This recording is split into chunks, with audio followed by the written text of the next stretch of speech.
አባታችን ጸሎታችን ይቀበልልን። በኪዳነ ቃሉ በሕገ ወንጌሉ በተወጋው በፈሰሰው ደሙ በታማኝ ስሙ በተባረከው አምላካችን ኃጢአታችን በደላችን ሁሉ ይቅር ይበለን፣ በሰላም ያሳድረን፣ በሰላም ያውለን። ሀገራችን ኢትዮጵያን ተዋህዶ ሃይማኖታችን ከፈተና ይጠብቅልን።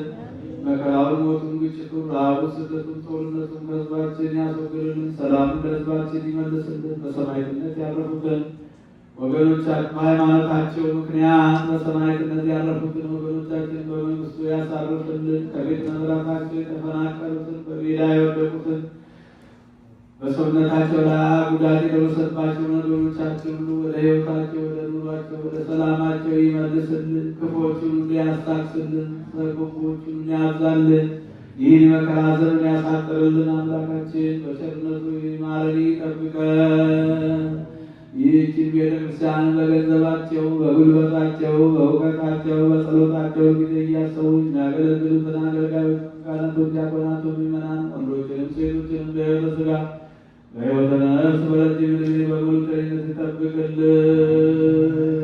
ነፍሳተ ሙታንን ይማርልን። ነፍሳተ አግብርቲሁ ወልደ ገብርኤል ኪዳነ ማርያም ሀገረ ሕይወት መንግሥተ ሰማያትን ያወርስልን። አጸደ ማርያም በሽታውን ደዌውን ሁሉ አስወግዶ ለቁመተ ሥጋ ለምስጋና ያብቃልን። በቸርነቱ ይማርልን። ቤተሰቡን ሁሉ ይጠብቅልን። ከእናታችን ከቅድስተ ቅዱሳን ከድንግል ማርያም ረድኤቷን በረከቷን ያሳድርብን። መዋዕለ ጾሙን መዋዕለ ክረምቱን በሰላም አስፈጽሞ አምላካችን እግዚአብሔር ለአዲሱ ዓመት በዘመነ ቅዱስ በዕጣነ መስቀሉ በሰላም ያደርሰን። በቸርነቱ ይማረን ይቅር ይበለን ይራራልን። አቡነ ዘበሰማያት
ቅዱሳን የሆኑ ደቀ መዛሙርትና አንሶን ሐዋርያት እንዲህ አልካቸው፣ እናንተ የምታዩትን ያን ዘንድ ብዙ ነቢያት ጻድቃን ወደዱ አላዩም። እናንተ ዛሬ የምትሰሙትን ይሰሙ ዘንድ ወደዱ አልሰሙም። እናንተ ያዩ ዓይኖቻችሁና የሰሙ ጆሮቻችሁ ግን የተመሰገኑ ናቸው። እኛም እንደነሱ የበቃን አድርገን በቅዱሳን ጸሎት የከበረ ወንጌልን ቃል ሰብተን እንሰራ ዘንድ